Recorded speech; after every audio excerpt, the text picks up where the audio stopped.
딸기 케이크에는요, 딸기가 들어갑니다. 초코 케이크에는 초코가 들어갑니다. 치즈 케이크에는 치즈가 들어갑니다. 그렇다면 붕어빵에는 그래도 붕어라고는 얘기 안 하니까 참 감사합니다. 다른 것들에는 그 이름에 걸맞는 것들이 들어갑니다. 그런데 그렇지 않은 것도 있다는 것입니다. 분명한 건 붕어빵에는 붕어가 없다는 것입니다. 다른 것이 들어가 있다는 것입니다. 우리 교회 이름이 무엇이죠? 네, 경기도 광주 태전 지역에 있어서 앞에다가 태전자만 붙였는데 아름다운 교회입니다. 저는 개인적으로 아름다운 교회라는 이름을 참 좋아합니다. 그리고 매우 성경적인 이름이라고 생각합니다. 왜냐하면 하나님이 기뻐하시는 교회 공동체의 모습이 바로 아름다운 교회 공동체이기 때문입니다. 그런데 여러분, 먼저 분명히 우리가 알아야 할 것이 있습니다. 2000년 전 예수님 당시 이스라엘의 예루살렘 성전은 누가 보아도 매우 아름답고 화려한 성전이었습니다. 그러나 예수님이 바라보시는 예루살렘의 성전에 대한 평가는 완전히 달랐습니다. 그래서 사람들은 예루살렘 성전을 보며 그 아름답고 화려함에 매료되었지만 예수님이 바라보시는 예루살렘은 이러한 곳이었습니다. 누가복음 19장 46절이 이렇게 말씀합니다. 그들에게 이르시되 기록된 바 내 집은 기도하는 집이라 되리라 하였거늘 너희는 강도의 소굴을 만들었도다 하시니라. 예수님의 말씀에 의하면 당시 예루살렘 성전은 겉으로 보기에는 매우 아름답고 화려한 성전처럼 보이지만 실제는 매우 추하고 더러운 강도의 소굴이라는 말씀입니다. 그런데 이제 문제가 발생합니다. 그게 뭐냐면 이런 예수님의 충격적인 말씀, 특별히 예수님께서 예루살렘 성전에 들어가서 모든 상인들을 내쫓으시며 하시는 이렇게 예루살렘 성전이 강도의 소굴과 같이 되어서는 되겠느냐라는 이 충격적인 말씀을 제자들이 다 들었다는 것입니다. 그런데 이런 말씀을 들었던 제자들이 얼마 지나지 않아서 예루살렘 성전을 보면서 예수님께 이렇게 이제 다시 이야기하는 것입니다. 그 내용이 누가복음 21장 5절에서 나옵니다. 이렇게 예수님께 말합니다. 어떤 사람들이 성전을 가리켜 그 아름다운 돌과 헌물로 꾸민 것을 말하매입니다. 여기서 어떤 사람들은요, 예수님의 제자들을 이야기합니다. 예수님의 제자들은요, 여전히 눈에 보이는 성전의 화려함에만 관심이 있을 뿐 얼마 전에 강도의 소굴이라는 예수님의 말씀은 마음에 두고 있지 않았다는 것입니다. 여러분, 저와 여러분, 하나님은 외모를 보지 아니하시고 무엇을 보십니까? 마음의 중심을 보시는 하나님이라고 우리는 고백합니다.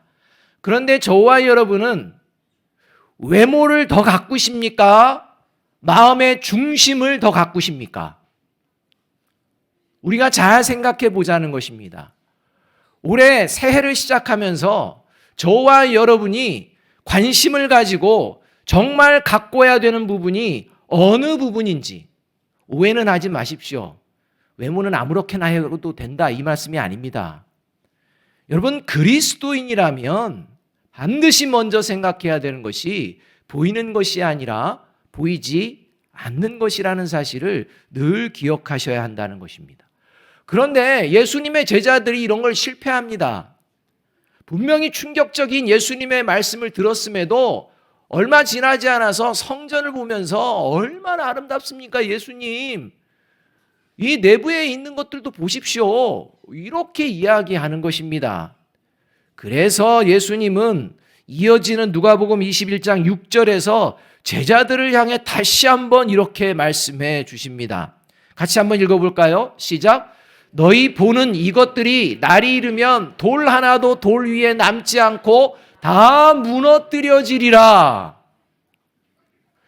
그렇구나, 참 멋있다라고 맞장 치시는 게 아닙니다. 맞장구 치시는 게 아니라 겉으로 보이는 아름답고 화려한 예루살렘 성전은 완전히 황폐해질 것이다 라고 말씀을 하십니다.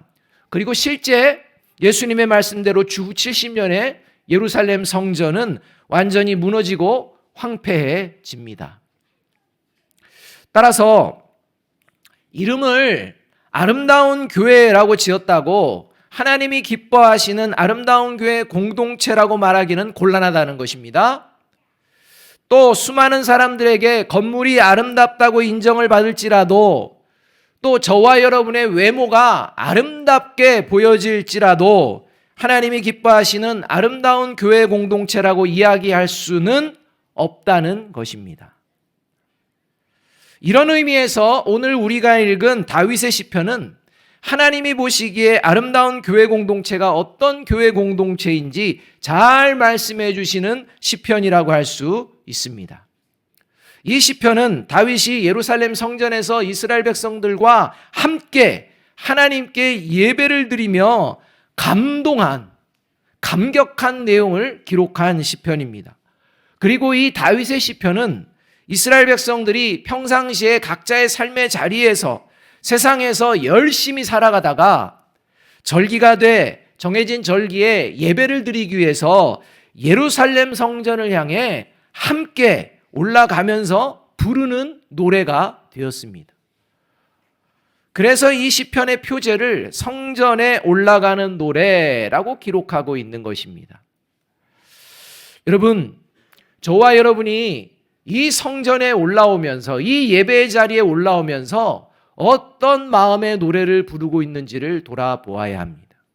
바라기는 다윗과 이스라엘 백성들이 하나님이 보시기에 아름다운 교회 공동체를 노래하며 예배드리기 위해 예루살렘 성전에 모였듯이 예배당에 모일 때마다 하나님이 보시기에 아름다운 교회 공동체를 마음에 품고 모이시는 저와 여러분이 되시기를 주님의 이름으로 축복합니다. 따라서 저와 여러분이 새해를 시작하는 오늘부터 어떤 마음으로 이 예배의 자리에 왔는지를 이제 돌아보자는 것입니다.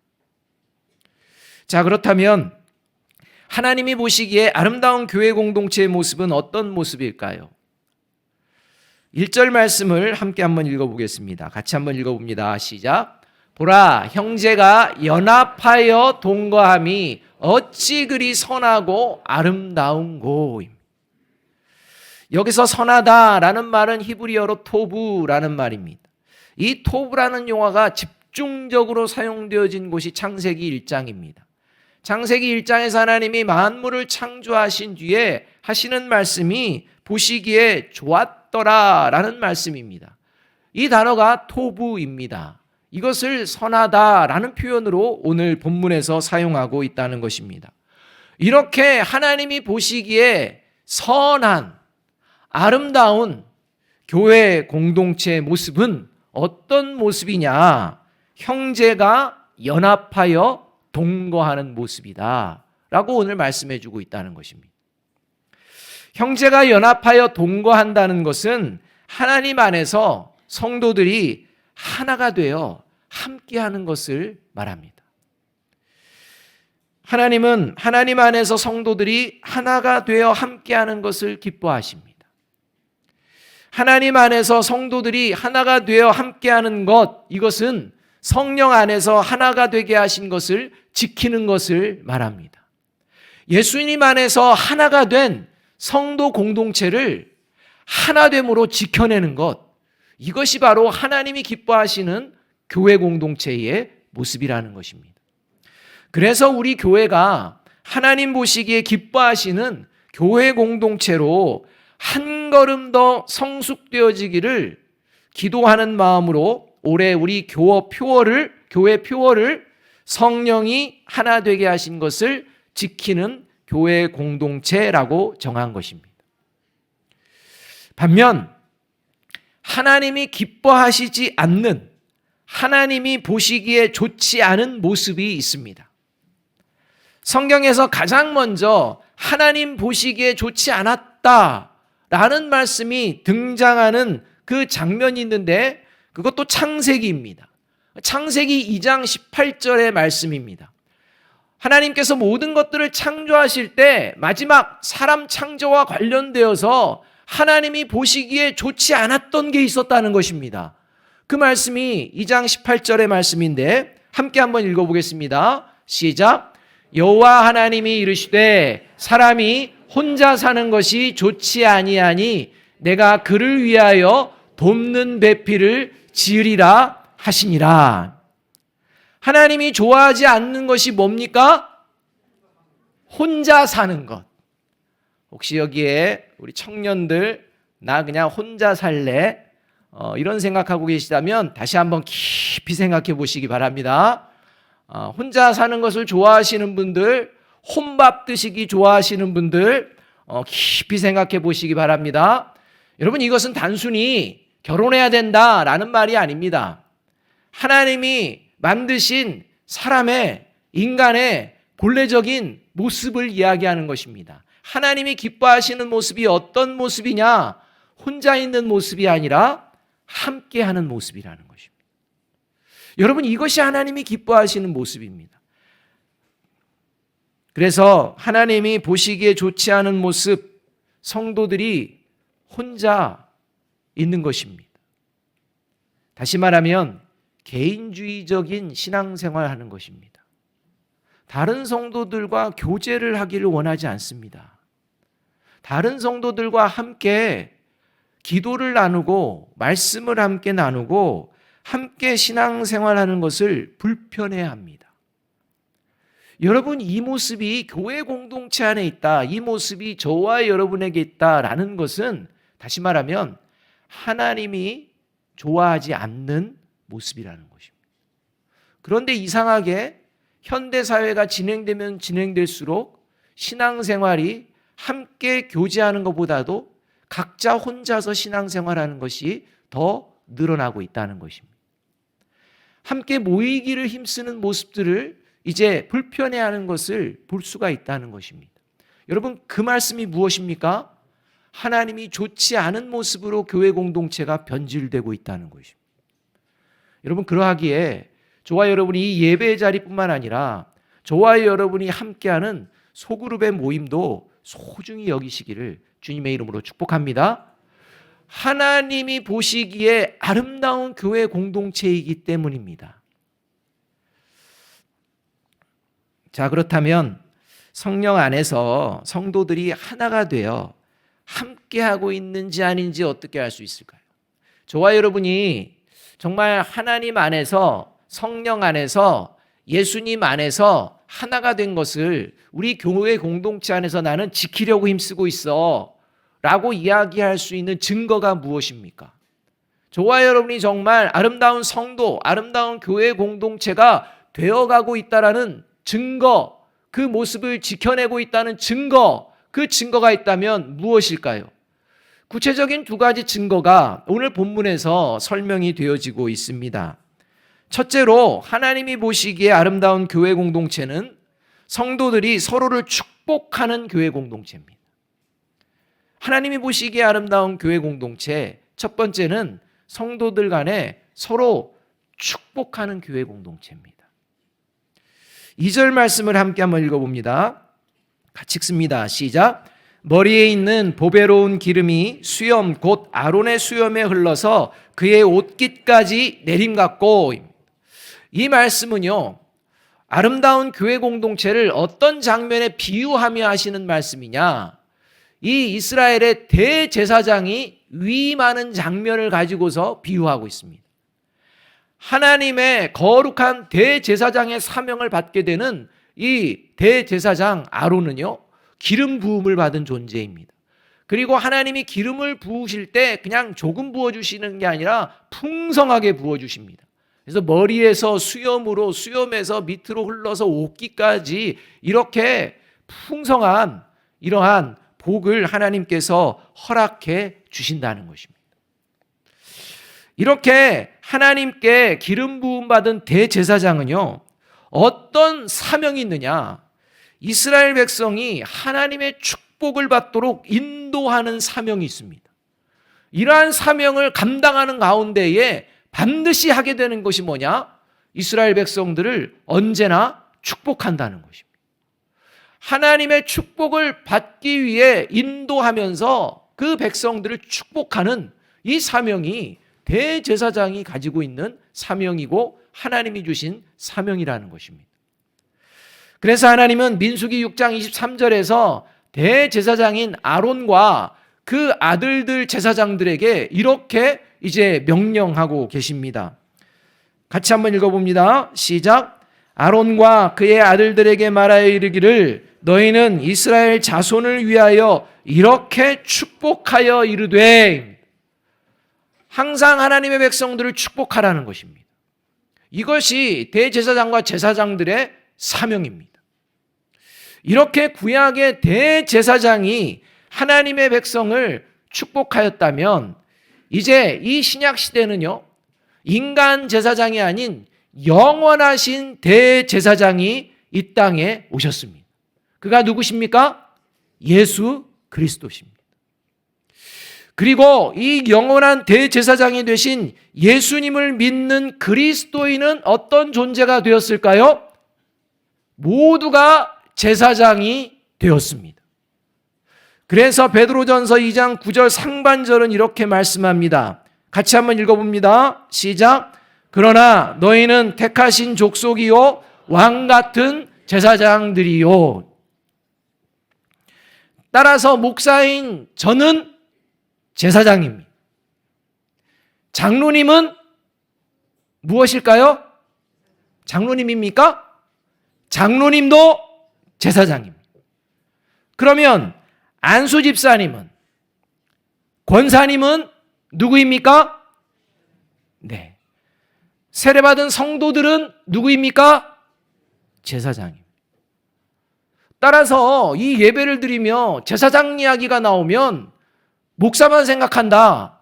이것은 하나님을 기뻐하시는 교회 공동체의 모습, 아름다운 교회 공동체의 성도들의 모습이 아니라는 것입니다. 따라서 목회자만이 제사장이 아니라 하나님을 믿는, 예수 그리스도를 믿는, 예수님과 하나가 된, 세례로 연합된 모든 성도들은 제사장인 줄로 믿습니다. 그러하기 때문에 여러분, 교회 공동체에 모이는 저와 여러분에게 사명이 있다는 것입니다. 그 사명이 무엇입니까? 그게 바로 서로를 축복하는 것입니다. 그러므로 교회 공동체에 모일 때마다 하나님이 제사장에게 명령하신 사명, 서로를 하나님의 이름으로 축복하는 사명을 잘 감당하는 모습, 이것이 바로 아름다운 성도와 아름다운 교회 공동체의 모습인 것입니다. 여러분, 오늘 예배를 드리러 오면서 혹시 부모와 자녀 간에 불화와 다툼이 있으신 분 있다면 그 모든 것을 십자가에 못 박으셔야 됩니다. 왜냐하면 그런 마음으로 예배에 오시는 분들을 하나님은 기뻐하시지 않기 때문입니다. 어떤 마음으로 오셔야 됩니까? 축복하는 마음. 여러분, 좌우 앞뒤에 있는 분들과 함께 축복하였으면 좋겠습니다. 사랑합니다. 축복합니다. 옆에 있는 가족들, 자녀들 있다면 다시 한번 이렇게 이야기했으면 좋겠습니다. 네가 어떠하든지 나는 사랑할 거야. 이 시대를 살아가는 부모들은요, 원하는 것들이 있습니다. 그렇게 안 되면요, 축복이고 뭐고 없습니다. 사랑이고 뭐고 없습니다. 여러분, 그런데 한 번만 더 생각해 보면 저와 여러분은 예수님 앞에서 사랑받을 자격이 있는 것입니까? 축복을 받을 자격이 있는 것입니까? 제사장이 될 자격이 있는 것입니까? 없지 않습니까?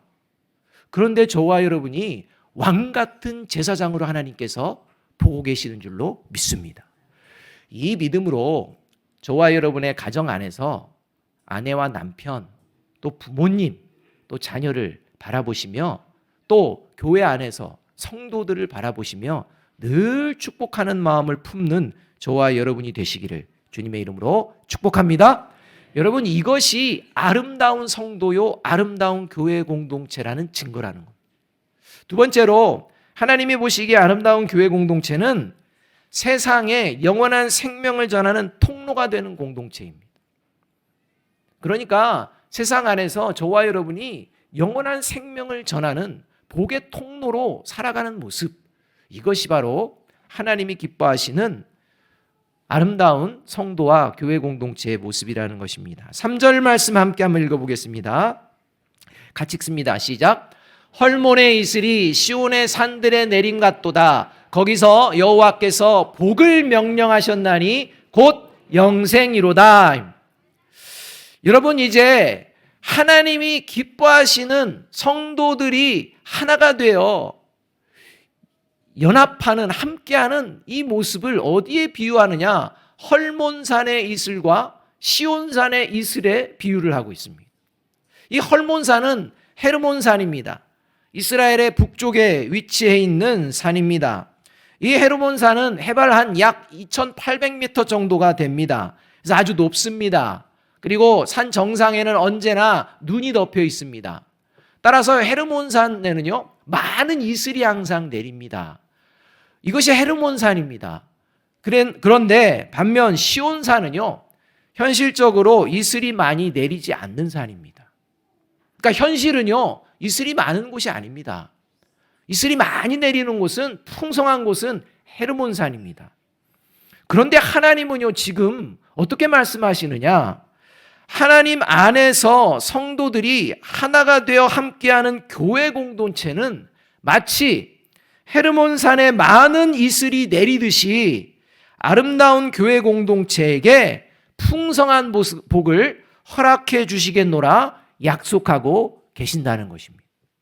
시온산의 의미가 어떤 의미입니까? 하나님이 함께 하시는 산을 의미합니다. 그런데 인간적으로 봤을 때는요, 이슬이 많지 않은 산입니다. 그러나 하나님께서는 하나님이 함께 하시는 그곳에 헐몬산의, 헤르몬산의 풍성한 이슬과 같은 이러한 이슬, 이러한 복을 교회 공동체에 허락해 주시겠노라, 이렇게 약속해 주고 계시는 것입니다. 그리고 이러한 풍성한 복인 영원한 생명을 얻고 세상에 영원한 생명을 전하는 통로가 되게 해 주실 것이다 라고 말씀해 주시는 장면이 3절의 장면입니다. 그래서 거기서 여호와께서 복을 명령하셨나니 곧 영생이로다 라고 말씀하는 것입니다.